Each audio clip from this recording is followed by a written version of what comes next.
This dramatization is based on Shirley MacLaine's book, Out on a Limb, her account of a personal spiritual quest. Some of the people presented are composite characters.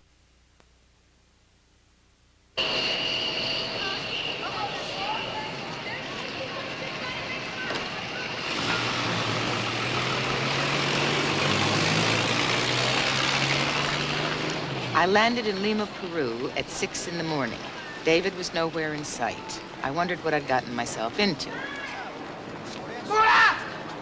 Bienvenida! Dr. Livingston, I presume. Mrs. Schweitzer? Oh, it's so good to see you. Oh, I'm sorry I'm late. I thought maybe I'd be lost in the Andes. Nah, you won't be lost long. Wait till you see what you find. Oh, really? What? You seem so convinced I'm going to find something here. I am. I've been making some arrangements. What do you mean? Well, I thought as long as we were here, we would go see Machu Picchu in the lost city of the Incas. It's only a couple hours away, and it's a wonderful introduction to Peru. The lost city of the Incas. Wow, that sounds adventurous. Yep, well, that's what we're here for.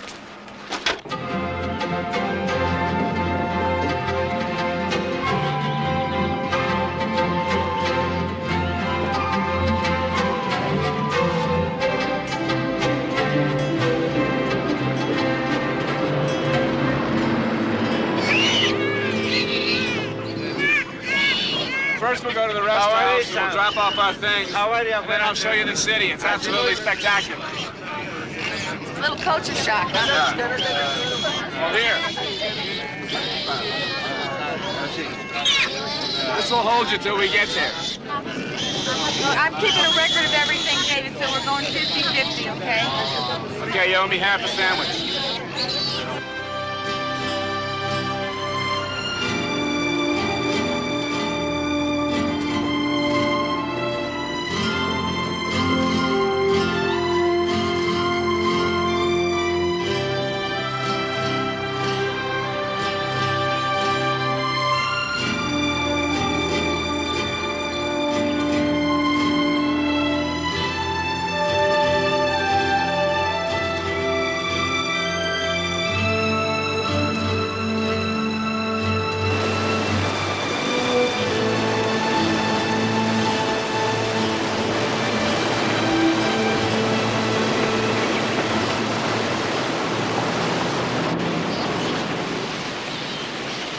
Feel the altitude affecting me already.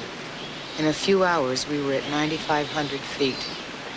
I remembered Bella's comments when she drove me to the airport.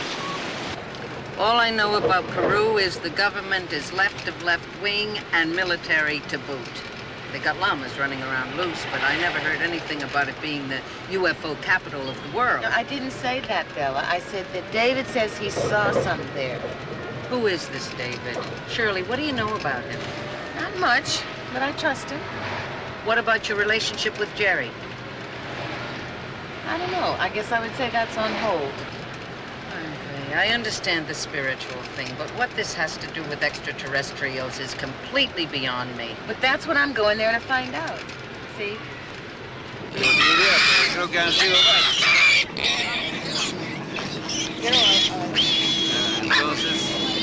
What's he talking about? Un momento. He says that he's seen flying discs fly into Lake Titicaca and come out again. Really? Excuse me, do you speak English? Yes. Discs flying. Get into Lake Titicaca. Stay under a long time. They come up out, you know. How many did you see? I think there were 7. There was many people saw it. I am not the only one. What do you think they are? Well, from there, other worlds. Other worlds. Many people see. This is what you saw too? Yes. I tell you, it's a common occurrence around here. It's written up in the paper all the time. The higher up you go, the more it's taken for granted. And these discs go under the lake? Under the water. Then they come up again.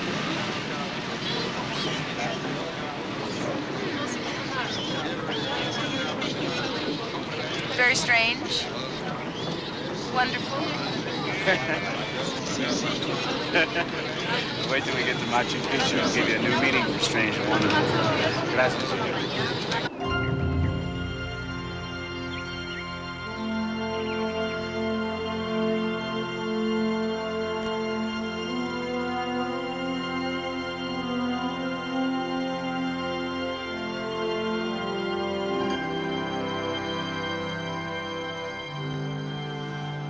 The Incas built this city, and nobody can figure out how they did it. Because they didn't have iron tools, and they hadn't learned how to use the wheel. So how did they get thousands of tons of unbroken slabs of stone all the way up here, huh? You saying they might have had extraterrestrial help in building this? I'm not saying. It is incredible.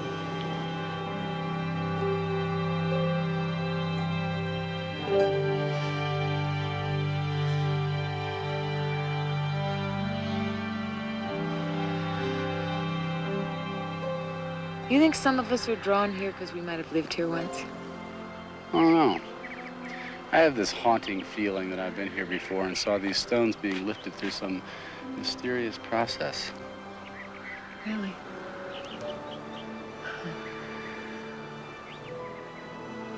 It's really some other world, isn't it? Yeah. Well, wait till you see the Nazca lines. These markings are even older than Machu Picchu. Many people are fascinated by the mystery of what they mean. Seen any more UFOs? My brother sees this last month. He was in Huancayo in the mountains. They fly from around the Huantapayana ice peaks. Oh, they're beautiful. Very fast, you say? You think these markings we're gonna see were made by UFOs a long time ago? I don't know, lady. Look, you see for yourself. Yeah. Here we are. They're like these drawings you made in California, the spider. Look, there it is on the ground. The thing of it is that none of those markings are visible from the ground. They're only visible from the air. So you gotta figure that something must have been flying around in those days.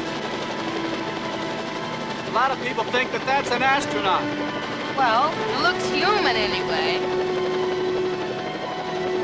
Jose, why don't you move on over to the airstrip so we can show Shirley that?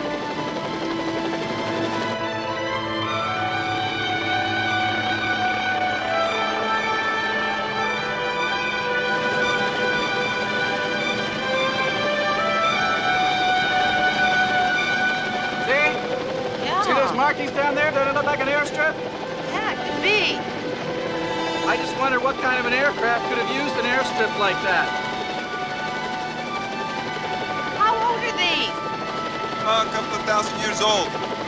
Well, must the research says definitely BC. Well, maybe these are landing strips used by those UFOs they talk about in Ezekiel in the Bible. Maybe. It sure makes you think, doesn't it? Yeah, it does.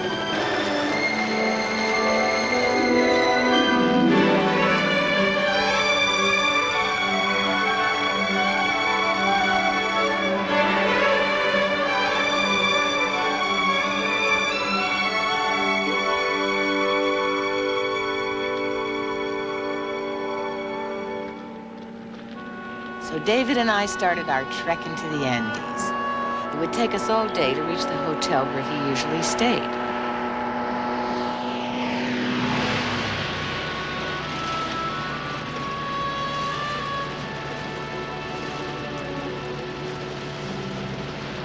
David, what are they? Those are tombstones.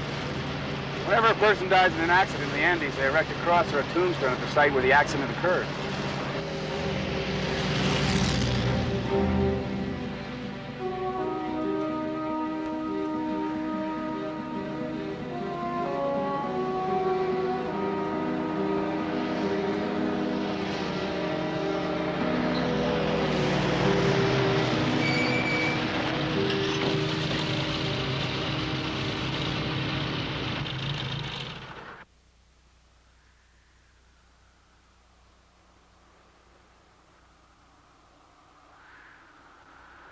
Well, we're not the only crazy ones around here, are we? What does it mean? That means that lots of people see UFOs around here, and nobody is particularly disturbed by it. Who put that sign up here? I don't know. Local Chamber of Commerce, the government, B.S. Saul Realtors, I don't know. Can I take a picture of it? Sure. Show the folks back home. Bella's never gonna believe this, David. A government sign? I hardly dare believe what else you've seen up here. Yep. When are you gonna tell me? When it's time.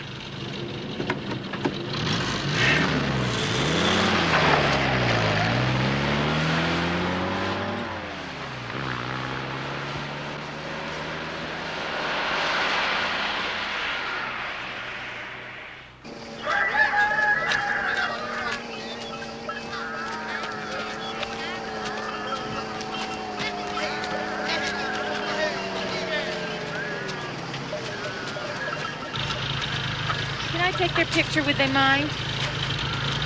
It's not their favorite thing. There'll be plenty of picture postcard stuff for later.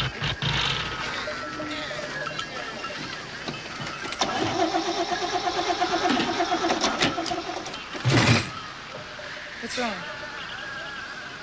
It's the lack of oxygen. We're about 90 billion feet up. I know the carburetor's good, and I know we got plenty of gas. Okay. What do we do? We just have to sit and wait. It'll start again soon. Okay. Oh, wait a minute. Come here, I want to show you something.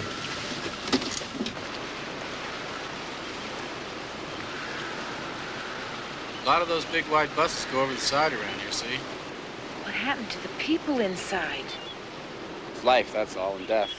But then nobody ever really dies anyway. But David. But David what? Nah, there aren't any accidents. But you sound so detached. Well, what should I be, mad and upset? How about sorry? Empathetic? I am sorry, but I know that every person on that bus had a reason for being there. Yeah, to get to Lima. No. There aren't any victims in this world. Everything that happens for a reason. I'm not sure I like what you're saying at all. Well, when you come up with a better explanation, you tell me.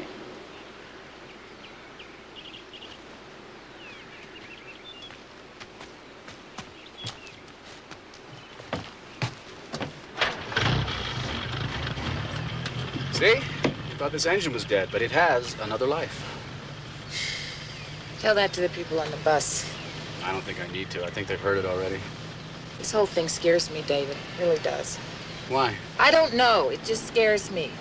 I'm used to being mad at death, you know? I mean, most people are. Maybe if you recognize that there's a higher harmony going on, you wouldn't get angry with death. You wouldn't feel the need to control. You could relax. You'd realize that everything is happening at the right time and in the right place. Oh. You're telling me those people wanted to die. No. I'm telling you that those people didn't die. And that that's the whole point.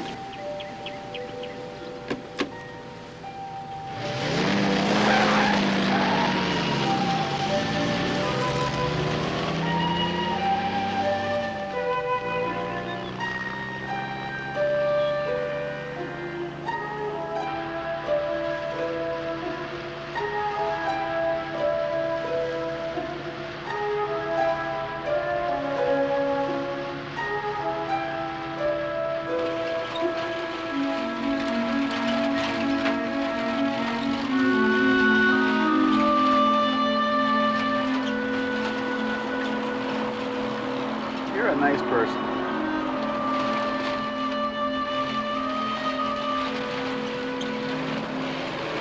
So are you.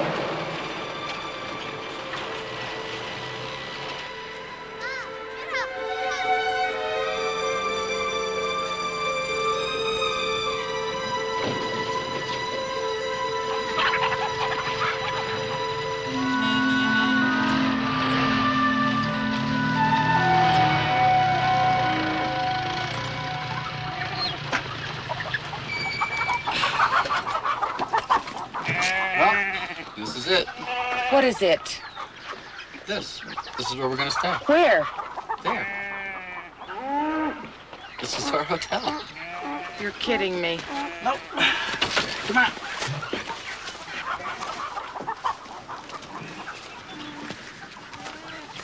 Hey. Hola. Hola, llama. ¿Cómo se llama? Buenas tardes. Buenas tardes, señor. ¿Me recuerda? Sí, señor. ¿Cómo está? ¿Está bien? Mi amiga Shirley. Señora, buenas tardes. Señora, buenas tardes. Sí. How do you do? Bueno.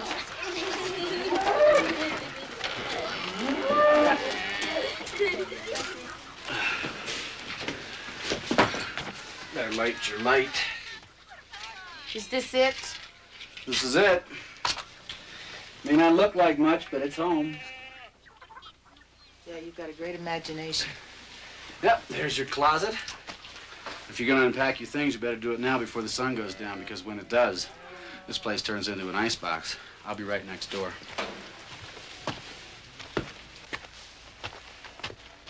Where's the hot water? There's a mineral bath down by the river. We'll warm up down there. We will. Yeah, you'll love it. It's my hot tub in the Andes. I must have done something in one of my past lives to deserve this.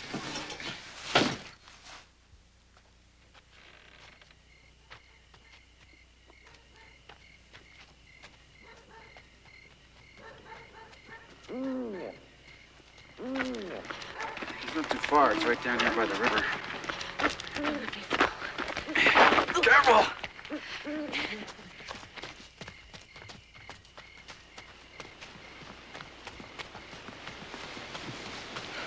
Come on, doesn't look like much, but wait till you see what's inside. Careful. Anybody here? Nobody here. Where is it? Oh. This is one of the famous mineral baths of the Andes. It'd be great for your muscles. Oh, I'd rather be in Philadelphia. Ugh. It's bubbly. How come? The minerals make it bubble. People with arthritis are usually greatly relieved by this water. Where's this water come from? Fed directly by mountain streams.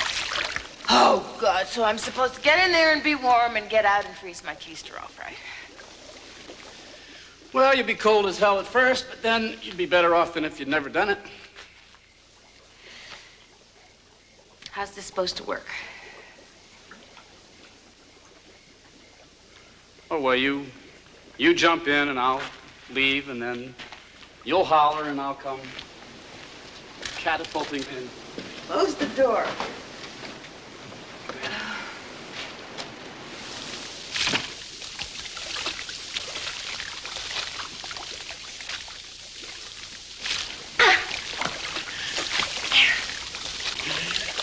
You want to try something? What do you mean? You see this candle right here? Of course I see the candle. Okay. I just wanted you to look into the light of this candle and take a deep breath. Take a deep breath. A really deep breath.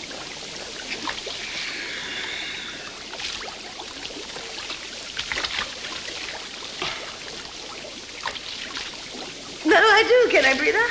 Yes, you may breathe out. Sort of like this. I just want you to focus on the light of the candle until you feel that you and the light of the candle are one. Till I am the light of the candle. Come on. What are you afraid of? Me?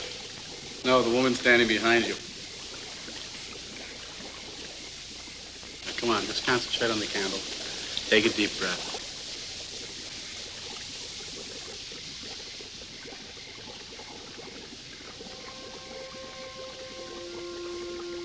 Just breathe real deep. And focus into the light of the candle. Keep breathing.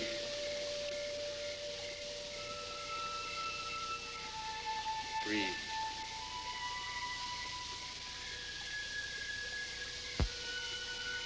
And stare into the center of the candle.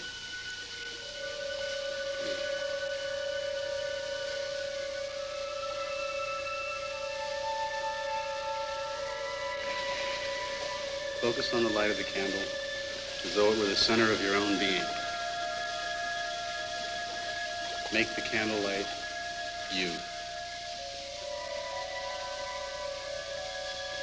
Concentrate and breathe.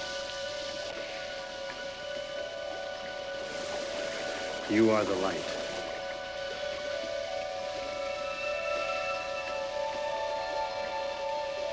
Breathe. Breathe. Make the light you. You are the light.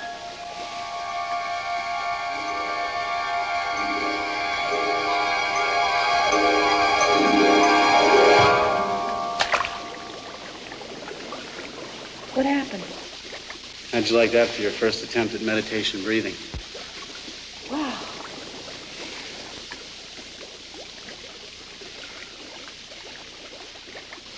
Wow. I feel so peaceful, you know? Yeah. To be peaceful, you have to think that time doesn't matter. You have to forget that time matters. Breathing is life. Don't you feel like you've had a rest? Yeah. Yeah. Was I hypnotized or something? No. You were just in sort of a state of self-relaxing, expanded awareness. Big one, huh? Breathing is an involuntary act. You can learn to rejuvenate that way easily. If you learn to control your breathing, you live a longer life. Really? Sort of like the giant tortoise. Breathes about 4 times a minute, lives to be about 200 years old. You interested in living a longer life? Not for 200 years. Are you interested in living a long life? Me? No, the guy standing behind you. Oh, him. Me? No, not really. I just want to go home.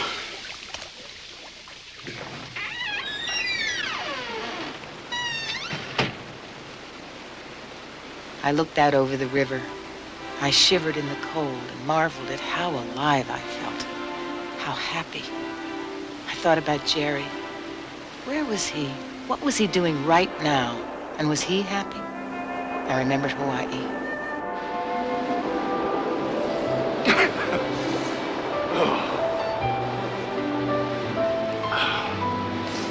You know, if I could put together the joy that I feel right now with the satisfaction I get from my work, then I would be a happy man. I know what you mean. I'm not complaining. I always assume that I start from zero, so anything after that is a plus. I don't. I assume I can start anywhere I want and I can go anywhere I want after that. But that's me, I guess. I just want it all. You want paradise. But like Milton says, it was lost a long time ago. I don't think so. It's right here, right now.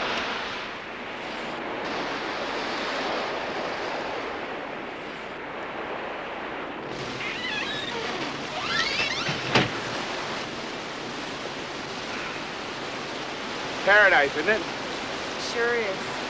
Let's go get some chow. Wonder if I'll be able to sleep in this cold. Well, they'll have some hot milk for us and an Indian stew they make with meat and vegetables and mountain herbs. Ooh, it's tasty. It's very, very, very, very tasty. It smells so good I could eat this door. Buenas noches. Buenas noches. Edelmira! Nice to see you again, Mr. David. Hola. ¿Tienes mi guiso y mi leche caliente? Está todo listo. Bueno. Es mi amiga Shirley. Oh, hello. Hello, how do you Nice to meet you. Thank you. Ahora traigo la leche, Mr. David. Gracias. She speaks English, huh? I teach her a little every time I come here. How often do you come here? I've been coming here on and off for about 8 years. 8 years? Why? Well, something happened here that changed my life. What? I'll tell you about it some other time. Now, tomorrow, Tomorrow we go for a long walk and I'll show you this place and you'll see for yourself why I like it so much. Okay. I like this. Those stars. They're like zircon plums, close enough to pluck. I like the way you use words. Oh, thank you. Careful. No, that's not a compliment. That's a statement of fact. You use words well. Thank you. Especially those two. Which two? Thank you. Thank you. Oh, it's so dank and dusty in here. You like those two words? Yeah, it's both alliterative and automata poetic. Oh. Why is it 5 degrees cooler in here than it is outside? Well, let me give you a tip about sleeping in this cold. You'll find that you're a lot warmer if you sleep with your clothes off underneath your poncho. Are you kidding me or what? No. Your body generates its own aura heat. Try it. Okay? Okay. Good night. Good night, David. Good night, Chet. And that's the way it is. Oh, my God.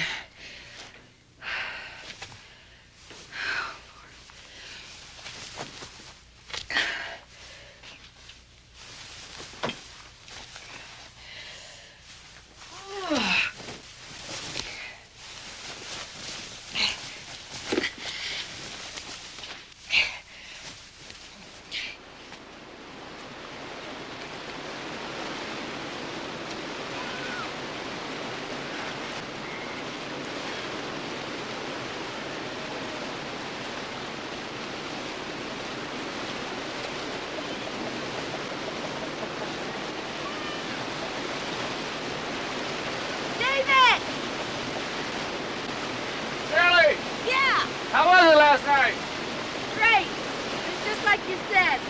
Nude meant work, plus a little meditation on my part. I use this technique I used in the Himalayas, you know, where I concentrate on this orange sun in my chest, and pretty soon I'm warm, and I wouldn't have believed it, but there it was. It happened. Hey, it's time to get in the hang of it. Yeah, what? Letting go and trusting. Come on, let's go. Hey, Demir made us some eggs, and I got something special that I want to show you. What? Are we finally going to see some UFOs?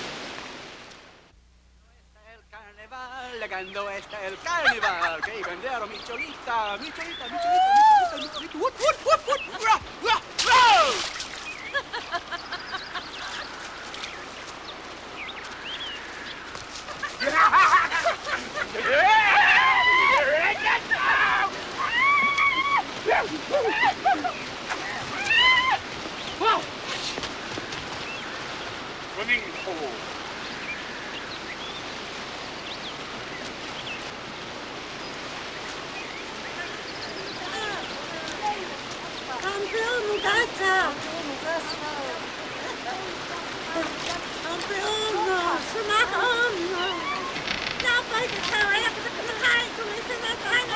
Hola.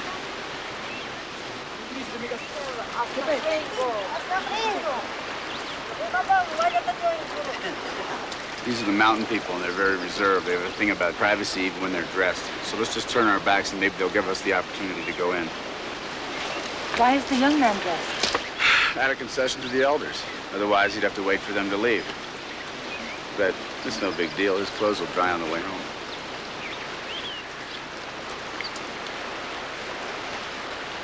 Come on, they're leaving.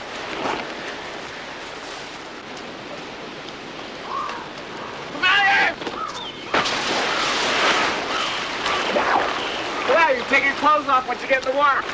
No, I don't want to take my clothes off in the water.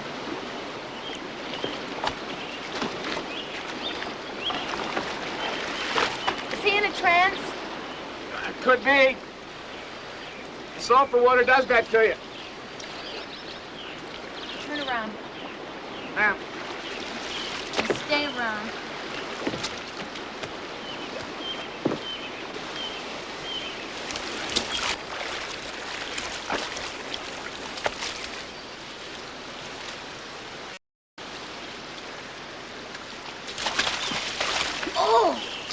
Oh, this is wonderful. That's my watch.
As I observed David, I wondered something really bizarre.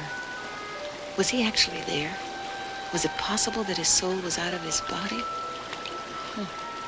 I remembered something Peter Sellers had told me when we worked together. Peter and I were doing Being There, and I knew this was the soundstage where he had had his near-fatal heart attack. Everybody was kidding around that day so as not to call attention to how Peter felt, because we knew he was frightened. His was a famous heart attack, because he was pronounced clinically dead for quite some time. Then as we talked, Peter explained that he wasn't dead, that he was having an out-of-body experience. He said he felt himself leave his body and hover over it. He said he watched the doctors and the nurses trying to save his life below him.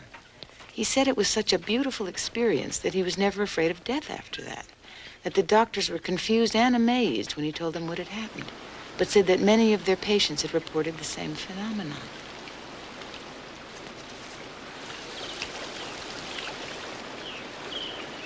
Wow. Oh, it's really out there. What do you mean? Well, sometimes when I meditate, I leave my body. Where do you go, David? Well, I go anywhere I want.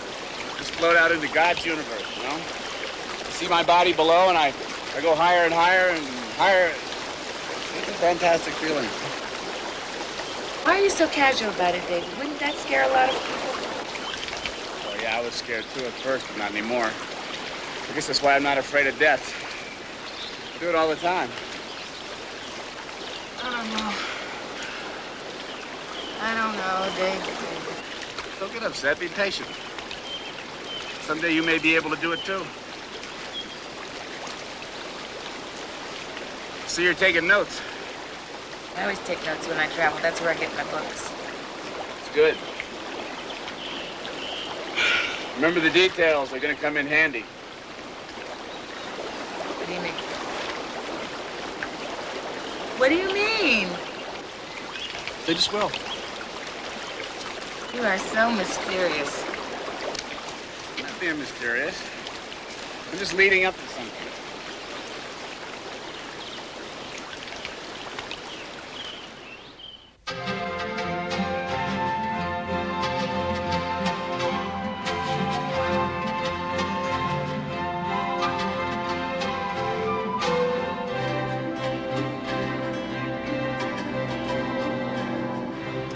Bonito el anillo de su amiga Shirley. ¿Sí? Me gusta. ¿Bonito? Y es raro. Es un reloj, ¿no? ¿Quieres? ¿Puedo agarrarlo? What's she saying? She's saying that she likes your watch ring and she wants it. This? Sí.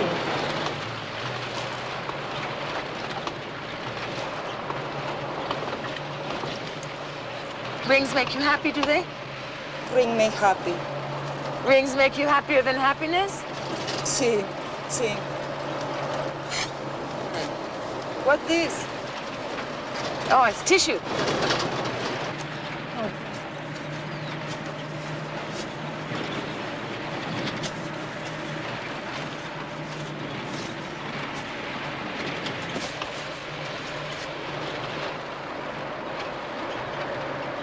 What are you thinking? Why couldn't it make me happy to say to the woman, take the ring watch, it's yours? But I can't do it. too attached to it. It represents too much to me. Well, I always feel when I get attached to things, it's because I'm feeling a lack of love. Maybe.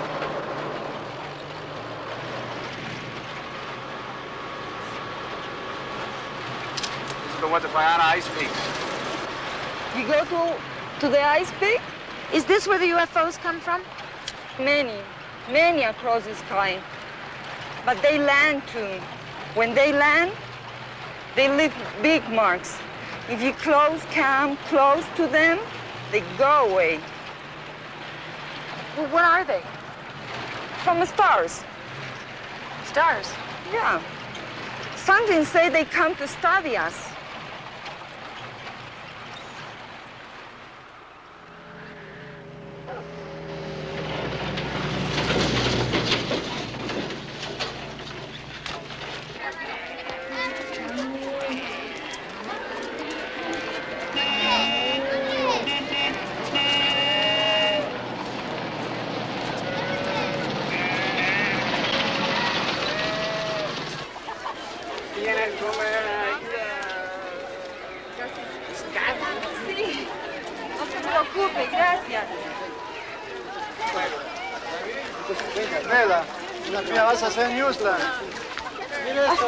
This is a fairyland.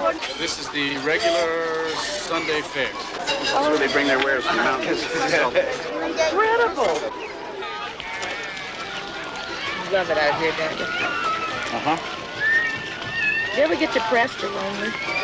Sure. How do you get through it? Well, I guess for me, happiness is like knowing what I believe in. But you never seem to have any self-doubt. No? I think people who don't have any self-doubt are self-righteous and dangerous. Well, I have a lot of self-doubt, and I've always thought the people that were self-righteous are just people that want you to think the way they do. You think I do that? What? I want everything my way. No. The most I get from you is that you get a little impatient with people.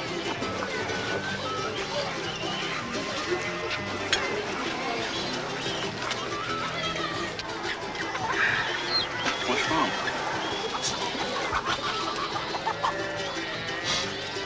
Does this got something to do with you and your friend?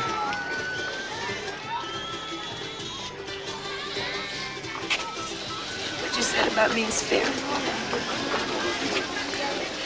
I want him to look at some things he's doing, and he won't do it. And on the other hand, he won't accept what I'm looking into. He's so frightened by it, David. And I'm afraid I'm going to lose him. And some of my friends, too. I know. That happened to me. But you won't lose real friends. Real friends are people who let you have your own truths, whatever it is. Well, I believed that everything I saw was what there was, that was all there was to it. But now, all of a sudden, I find that we're all playing parts in some spiritual play, right? When I look at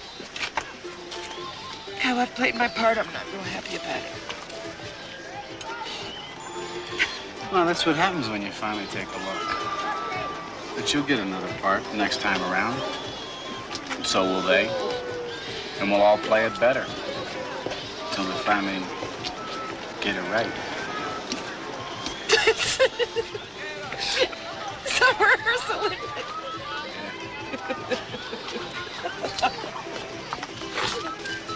Oh, I hate this hot sauce. Makes me cry. Where's that Omira now? She'll be back soon. She'll pitch another ride. You'll get your ring back, don't worry.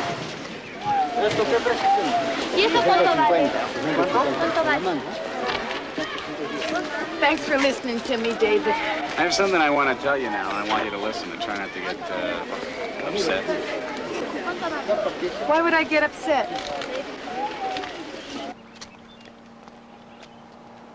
Okay. Okay, yeah. It's about a girl, and her name is Maya. Oh, a woman. Is this the one you said you had loved and lost? That's good. That's good. Ask me more questions. That way I can ease my way into it. Oh, a game. Yeah. Isn't it always? Did you have a love affair with her? Well, it wasn't a real love affair. It was more like a cosmic love affair. Yeah, don't they all seem that way? Ask me some more questions. All right. What was her profession? She was a geologist. She was here on a mining expedition. A mountain pickup, David. No. It wasn't anything like that. Okay, I'll tell you. I was out walking alone one morning, and I saw her driving along this very road in an old Pontiac. She stopped, she got out. She was wearing blue jeans, I think. And I could not take my eyes off her face. It was translucent. It knocked me for a loop. It just felt so peaceful looking at her. What else did she look like? She was very small, petite. She had long dark hair and big dark eyes like I'd never seen before. When she walked, it was like she was flowing. When she talked to me, it was like she knew what I was thinking. She knew everything about me. She knew my life. She knew my friends, my past friends, what I was doing, my painting, everything. How did she know all that? Well, I don't know. I asked her, and she said that she would tell me later. Not like you, wasn't she? No. Yes. No.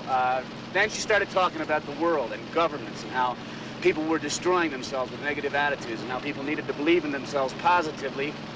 And then she talked about Christ's teachings, and she said that if people really understood Christ's teachings, that they wouldn't have a lot of the problems that they have today. Was she a religious fanatic or something? No. No, she was not. That was the thing. It was, she was talking more about the earth and its importance to the cosmos, and I don't know. I asked her where she was staying. She wouldn't tell me. Then she left. Then she came back. Then she found me again. But can we just pull over for a second? Sure. So you remember when you asked me how I got into all this spiritual stuff?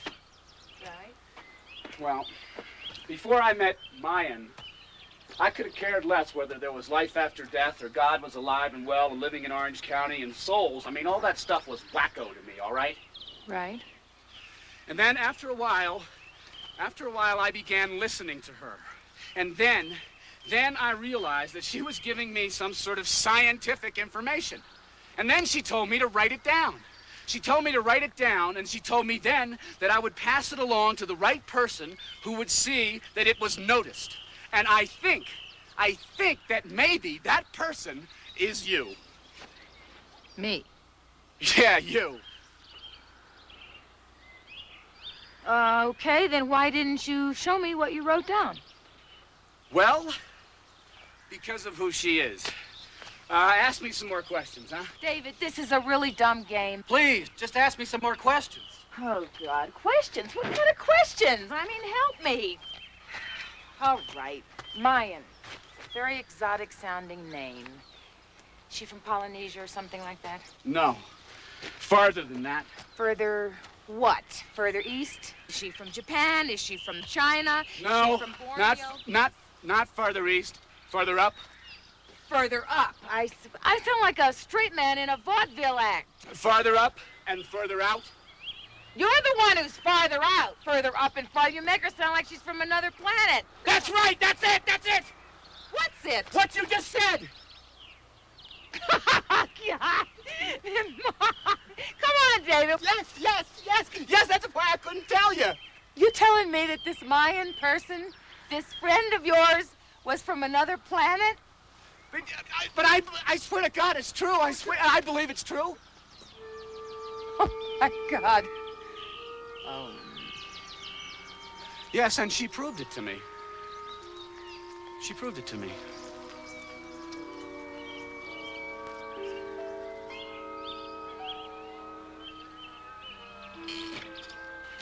I would like to go home.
Morning.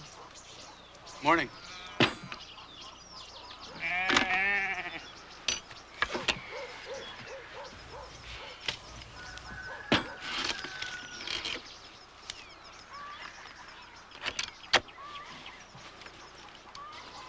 I consider you a friend of mine. And I think you're in your right mind. Yeah.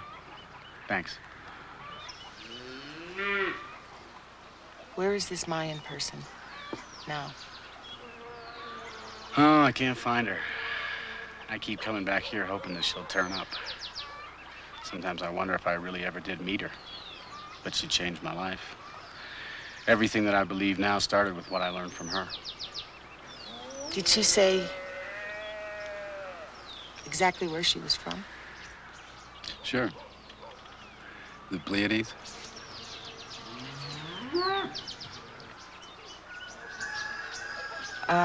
Did you ever question her claim to be an extraterrestrial? Are you kidding? I thought that she'd gotten hold of some bad pot, or I had. Of course I didn't believe her. I told her that I didn't want to see her anymore, but she just kept finding me. And then one morning she instructed me to go to the base of a particular foothill and look up at a specific peak. Right over there.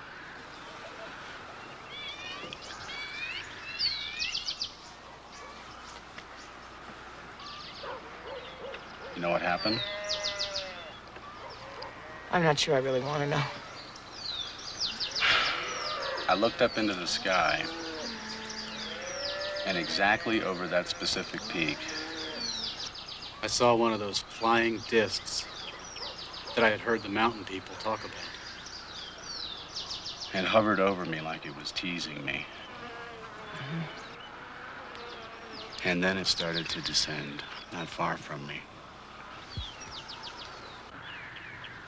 I felt the strange vibrations all around me, like I was in a force field or something. And it didn't scare me. In fact, just the opposite. It was weird. Then I saw these four legs come out from underneath it. And it landed real quiet. And it just sat there.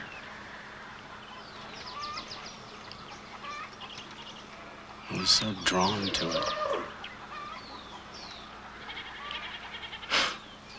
It was so beautiful.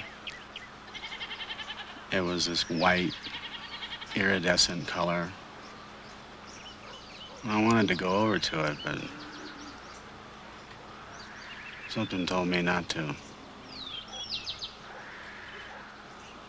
And then it just shot up and disappeared.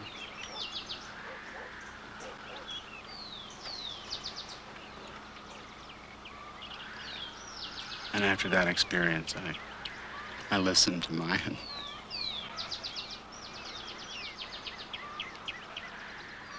Well, what do you think? I don't know. Well, I want to go over by the ruins. I still have something I have to tell you. Why not? What could top this?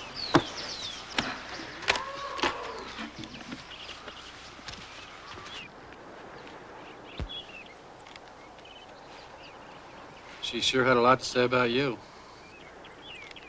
Me? Mm-hmm. She told me that I was guided to bring you those African stones. Guided by whom? By her. Why? She said that we had something to do together, that we had met before in previous lives, and that someday you would want proof of that. What's all this secrecy about, David? Why couldn't you tell me this before? I couldn't tell you about mine until you were ready to hear it. The point is that I was to deliver those stones without either one of us knowing what was really going on. You are to be a guide, a teacher like me, but on a wider scale. A teacher? I'm not a teacher, David. I'm a learner.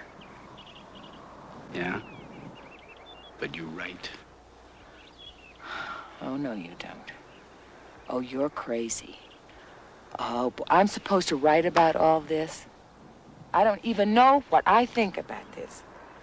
Mayan said that because of the way that you write, that you could help to teach people.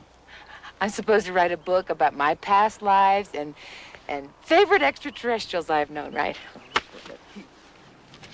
Don't get crazy. I could just kick you. You'd be surprised how many people there are out there that want to know more about this. But then you do it, David. You be the crazy one. There's nobody crazy here. Relax. Just relax. Everybody in the world would like to know the truth. The truth? What truth? The simple truth of who they are and where they come from, and that there's a whole lot more going on than they've been taught. Yeah, but that might be your truth, David. I don't know what my truth is yet. And I'm just not the kind of person that can go around telling other people what their truth is. Then just tell them about your search. My search, my personal search for my own identity is something I feel comfortable with. That's why it's all right with me to explore whether I might have lived a past life or something. But the truth of talking to extraterrestrials? Oh, God. David, please. Well, you sure picked the wrong line of work if you're afraid of public humiliation. You think I plan to be a public personality? We all plan what we do in order to learn and serve. You know that. Maybe this is the karma that you chose for yourself this time around. Am I being set up here? Are you telling me about this Mayan person because you're setting me up to write a book? About all this stuff, which just incidentally would include you? Answer me! Answer me! Calm down. Make more progress. Progress? Progress? You and your pontificating? You're talking about upsetting everything mankind believes in and replacing it with something outrageous. It's metaphysical Twilight Zone mumbo-jumbo, and you call it progress. That's funny. Maya thinks that our priorities are mumbo-jumbo. She thinks we live in the Dark Ages. Just take a look at the world, for God's sake. Isn't it clear that we need a change, and soon? I don't want to talk about this anymore. You know something? I was real wrong about you. You're a nuts. You're nuts. Wait a minute. No. Mayan told me to tell you one thing if you had a hard time with this. She said in order to get to the fruit of the tree, you have to go out on a limb. I don't believe this is happening to me. I've got to get out of here. Wait a minute. No, I've got to see what's familiar. I want to go home. I want to get my old way of thinking back again. You stay in your fantasy world if you want to. It's not for me. It's not fantasy. It happened. It is happening. And I didn't want to believe it any more than you do. Shirley, it took me 2 trips down here and 2 months of talking to Mayan before I was even civil to her. She almost gave up on me. And she was threatening what I called my sanity, too. But after a while, I had to admit that she was making sense. Well, I can go along with a lot, David. But you talking to a person from the Pleiades just doesn't make sense to me. Yeah, but it happened. And someone is behind those crafts. What are you afraid of? Shirley, Okay, please, Shirley. Think by myself. Mom gave this to me to give What to is you. that? A bracelet. She said if you wear it, it will... I don't want this. What harm can it do? Okay, I've got it. Will you let me go? Yes. Thanks.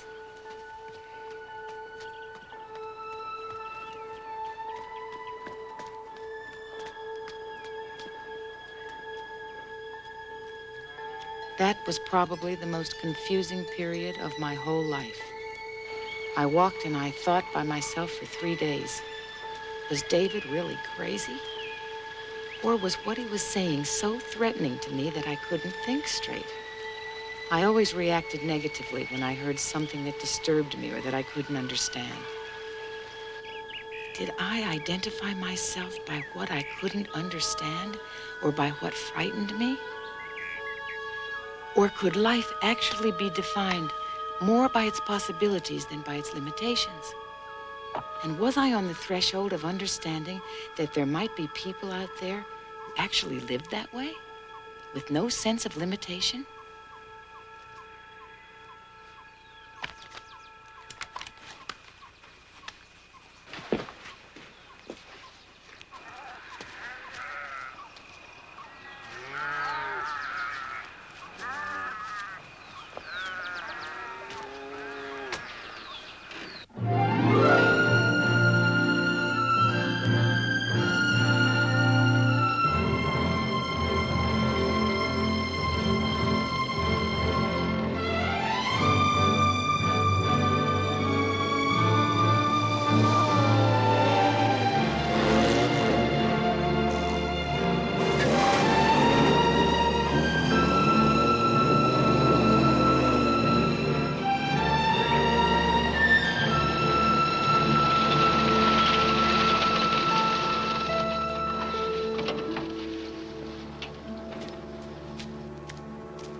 See me.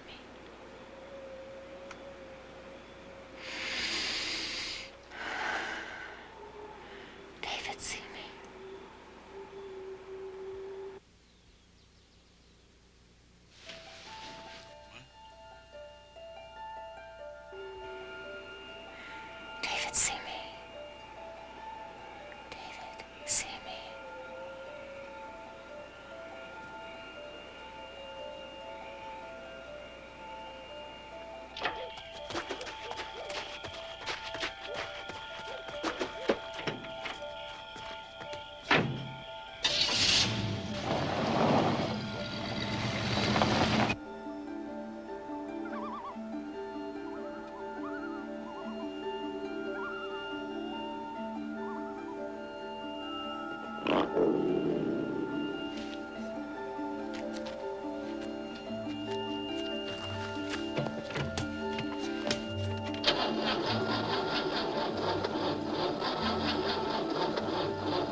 Shirley! Shirley, are you there? Where are you? David! David, I'm over here! David! David, keep going, I hear you! Good! Good! Good! Keep yelling so that I can find you! David, can you hear me? I'm over here! Just keep going straight, I'm over here! David, I'm here! Just keep going straight, I'm here, I'm here, I'm here! Just keep going straight, I'm over here! Thank you, Maya.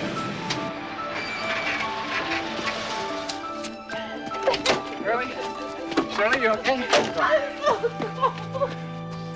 Okay, okay. How did you find me? How did you know where I was? You're not going to believe this, but Mayan told me. Mayan? Yeah, she talks to me in my head. Oh, my God. No, oh, God. No, no. Well, you couldn't call the car rental company this time, could you? The car rental? No. What is happening? Come on.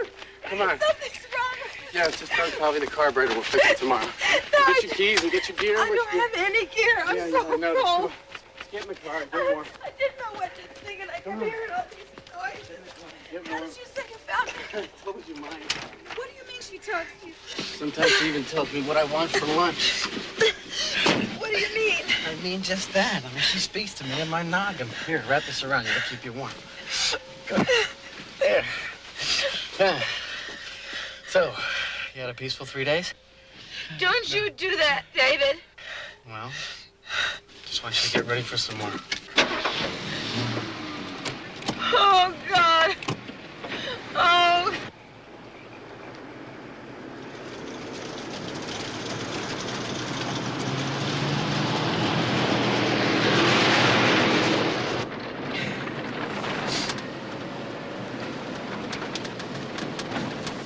Okay?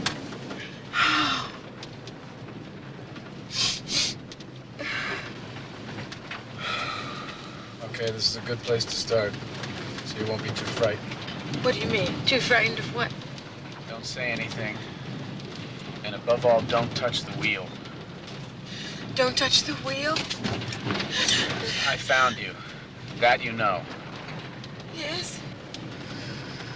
Now just trust me. And don't touch the wheel. What? Okay.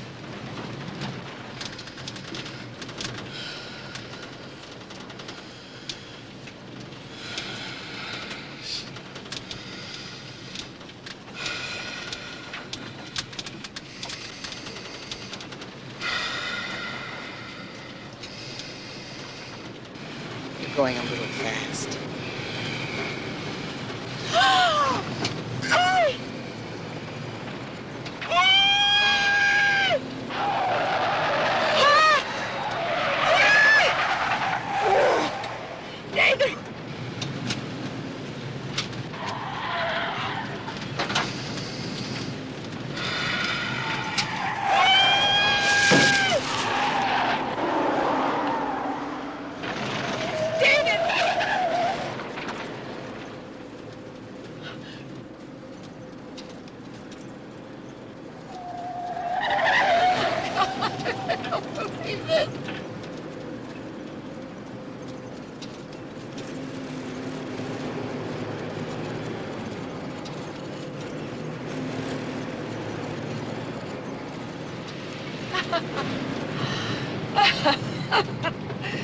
Oh, dear. If they could see me now, that little gang of mine. I'm sitting in this truck and everything's just fine. I'd like those tumble bums to see for a fact the kind of top drawer E.T. chums on the tracks.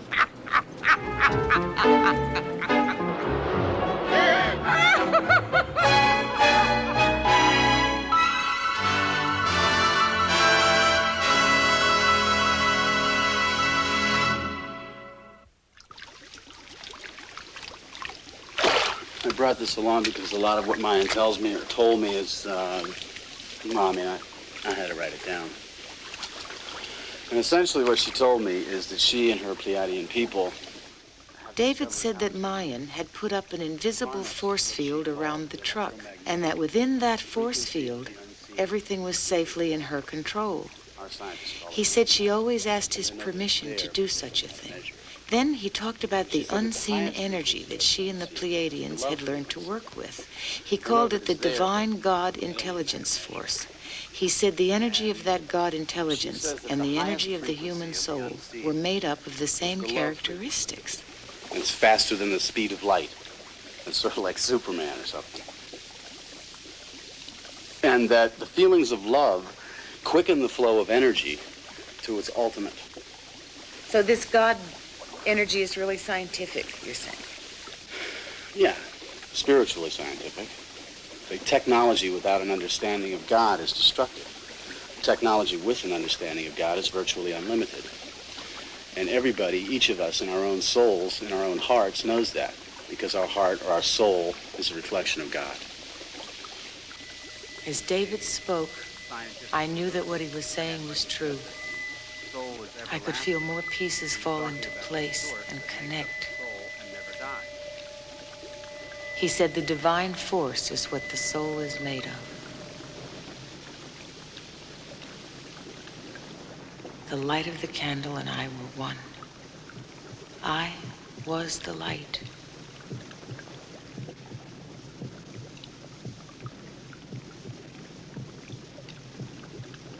Then a strange thing happened.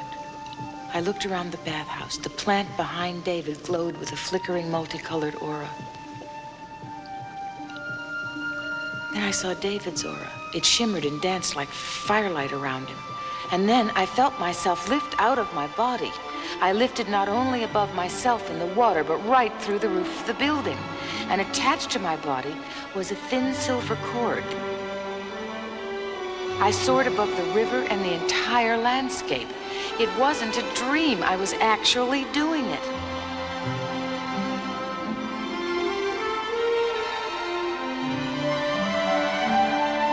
I soared upward through the clouds.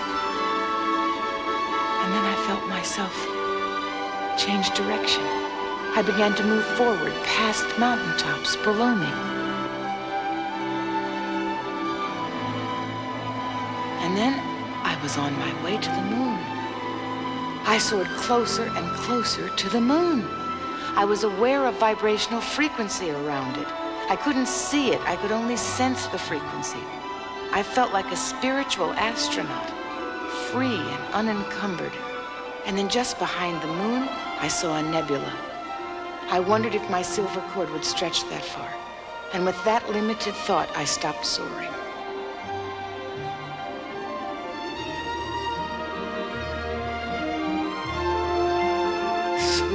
Slowly, I felt myself drawn back to the earth, downward, downward. I could see the sunrise on the other side of the globe, and then with a sudden acceleration, I was back in my body.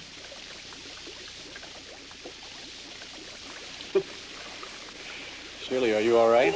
What's going on? David, I did it. I did it.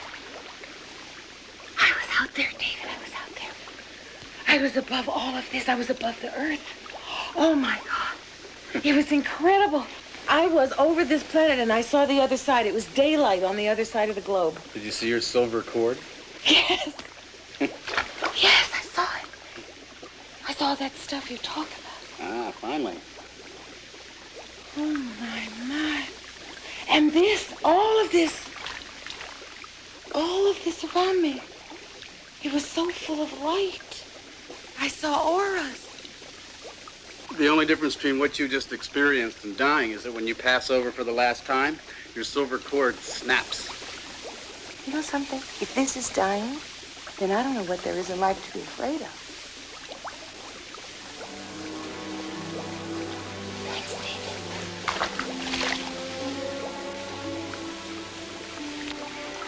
Thank you. Sure. Thank you, so.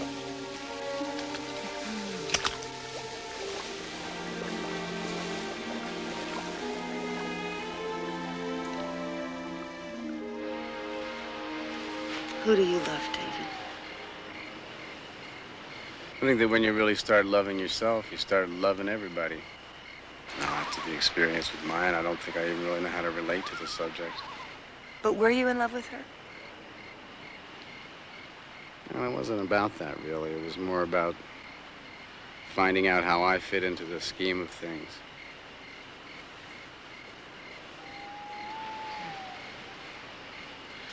Mayan taught me that we all create our own reality. Maybe you only exist in my head. Maybe those stars are up there only because I think they are. Wait a minute. You're saying that reality is only what we create it to be? I believe that we are responsible for our experiences because we create them. Why? Why do we create all this crazy stuff for ourselves? Well, crazy stuff's not negative. It's all part of a learning experience. It teaches us who we are.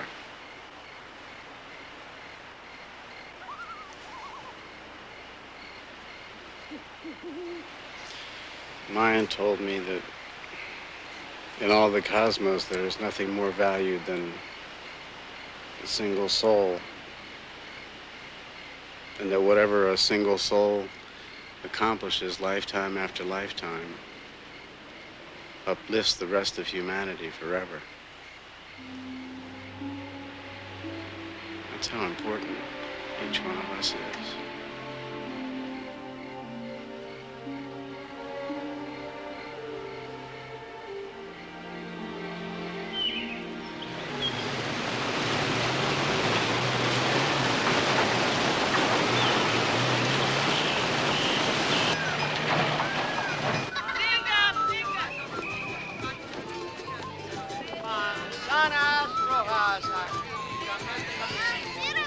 I had been in the Andes now about 2.5 weeks. I wondered if I could hang on to the change in me when I returned to my real life. Oh, it seemed so far away, yet the time was drawing near. Señor, ¿cuánto cuesta? La misma. ¿Cuánto cuesta para revista y periódico? 2.500 periódico, 10.000 la revista. Sí, gracias. Holy cow, look here, it says that there was this huge blackout in New York City and that a lot of people went free shopping.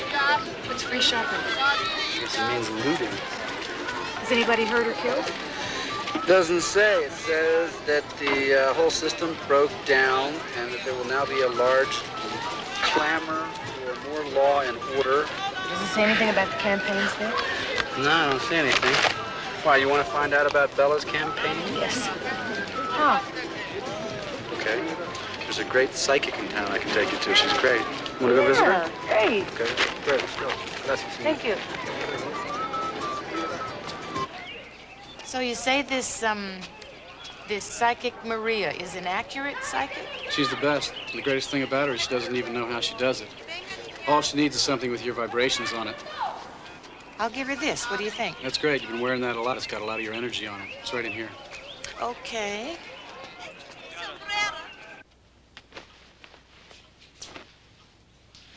David, Hola.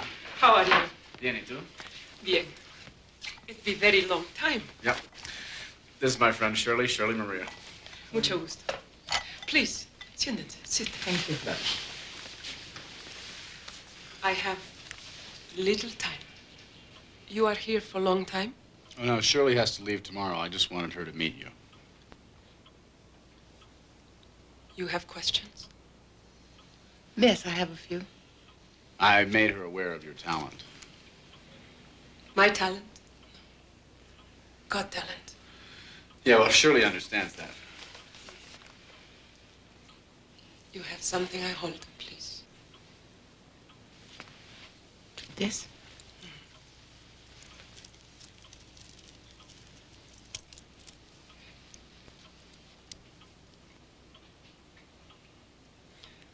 Now, you ask questions. I have a woman friend in New York City. She's a politician, and she's running for mayor of that city. Will she win?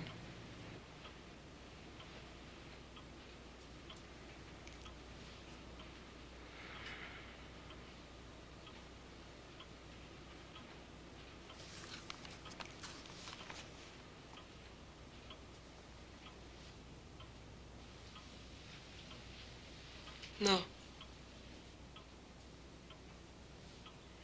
No, I no see her win competition. I see man win.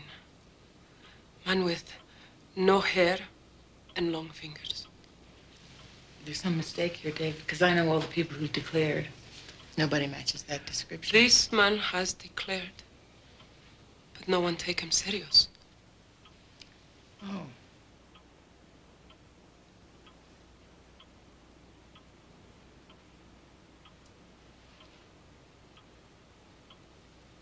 You have more questions?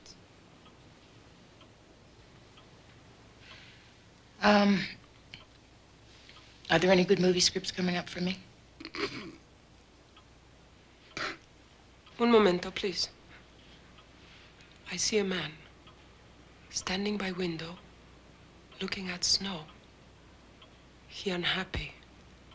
Unhappy because he cannot be with you. Do you understand what I see? I think so. He thinks so much. So much. But cannot be with you.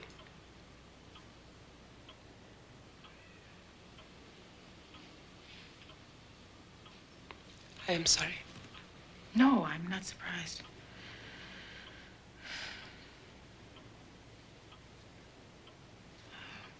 Tell me more about my woman friend. Are you sure she won't win? I am sure. Your woman will not win. Tall man with no hair, long fingers. No one knows he will win yet. But he will win. When you hear something like that about a friend, like what Maria said about Bella, do you tell him? Well, I always figure that to be forewarned is to be forearmed. Maybe she ought to take another poll, because there has to be something there in the collective unconscious, or Maria wouldn't have picked it up.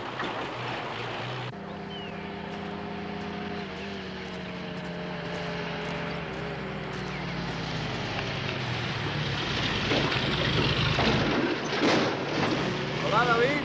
Buenos días. Buenas tardes. Hola.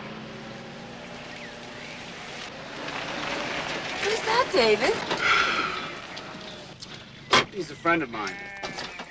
He doesn't speak much English, but he's very reliable. He's going to drive you down the mountain, and he's also got a plane reservation for you back to New York. Me? Why? Why am I leaving? I thought we were both going tomorrow. I'm not going back. Why? I want to stay here. I've done what I was supposed to do. I brought you here, and now you can go and think about everything that you've learned. What are you saying? Look, this is just the beginning for you. What you need is your real life back now.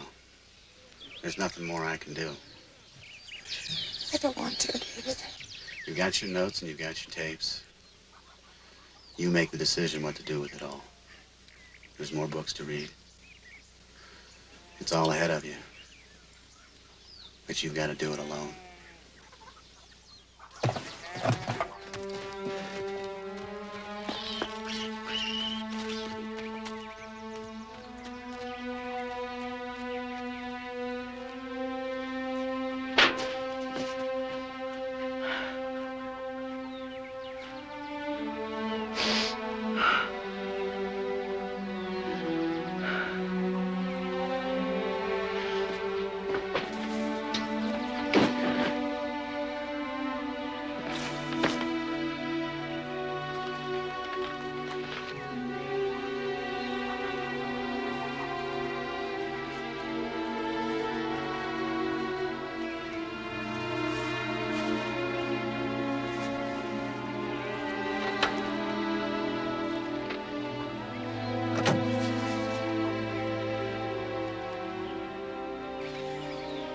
wouldn't have known how to say goodbye anyway.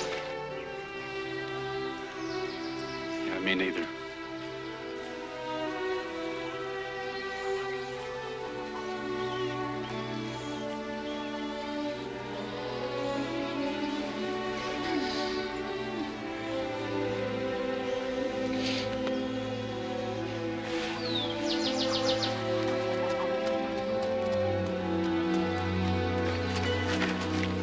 Your ring. No, this is real. Thank you.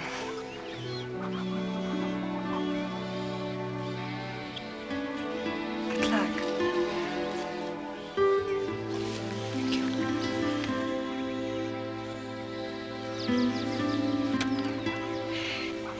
So I'm just supposed to go? Supposed to leave like this? It's better this way.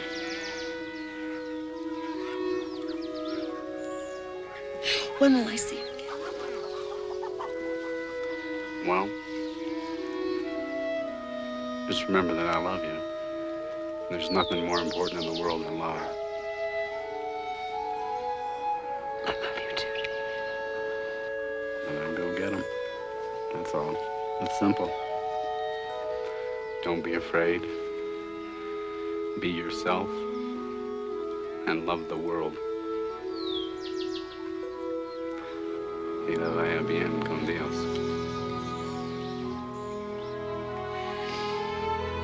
Okay.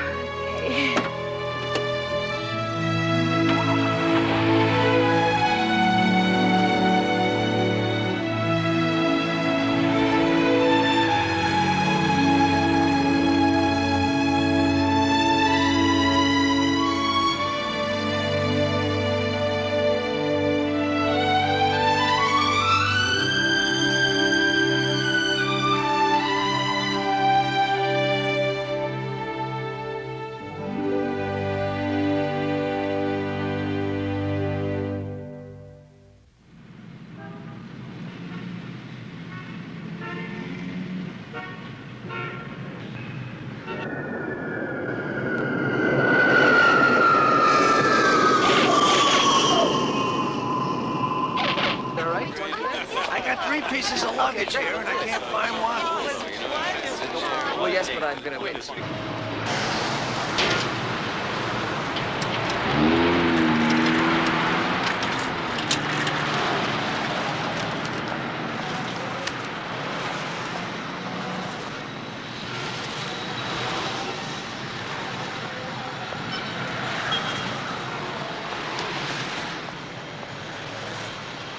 Well, I'll be damned.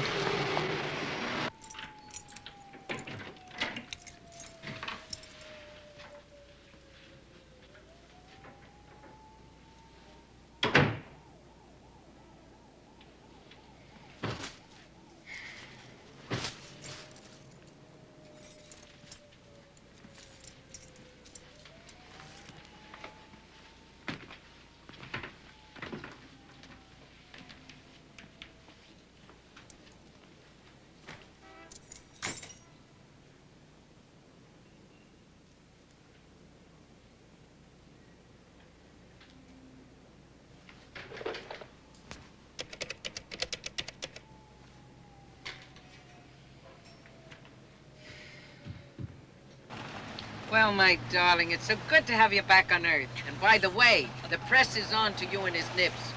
Oh, well, we both knew that was going to happen sooner or later, didn't we? Did you call and tell him we were coming? No, I don't know where he's staying. Shall we ask him to join us for dinner after the speech? Let's not, Bella. Let's just wait and see what happens, okay? Okay. So, now, how's the race for mayor going? It looks real good. Cuomo and Beam are my only problems. They both have hair, right? Hair? Yes. Hair, yes. Brains, I'm not so sure of. Is there anyone else you should be worried about? Nah, well, that windbag from Congress, but he can't get arrested. What windbag? You know, the baldy from the village. Who? Who? Ed Koch. Ed Koch, I don't know him. Nobody does. Does he have long fingers? Long fingers? Commission another poll, Bella. Check on the potential of Ed Koch. Shirley, Poles cost money. Okay, let me tell you a story that happened to me in the Andes. Listen, Terry, I want you to commission another pole, but focus on Ed Koch. Don't ask me why. It's the weirdest story I ever heard.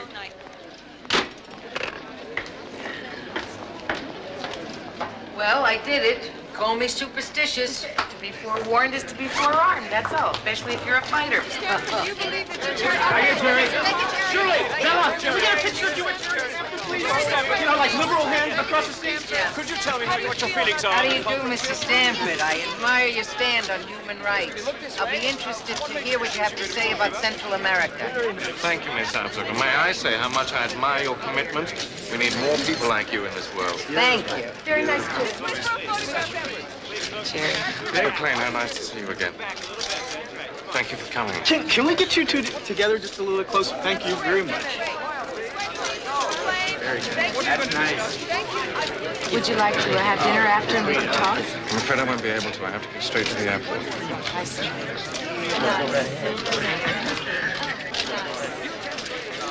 You happy, Jimmy? As much as can be expected, yeah. I have so much to do. Very nice. Very nice. I think we both do. Thank you. Oh, that's much better. There we go, Stanford. It's nice to see you both. Miss Abzug, good luck in your election. Good luck to you. Thank you.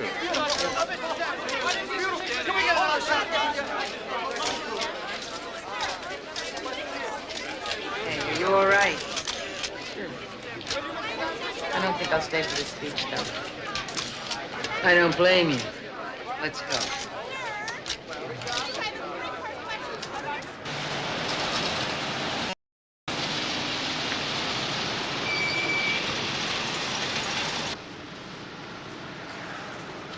Good night, my village. Good night, my darling. Get some rest. I will. But I'm not the slightest bit tired. Listen. I realize that all the stuff I've been doing flies in the face of everything you believe in. And yet it hasn't affected how you feel about me at all. Thanks for that, though. That's what they call friendship. That's what they call love.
Malibu Beach at sunset. Magic hour, we call it in the movies. It's that time of day between light and dark that always makes me wonder who I am and where I fit in.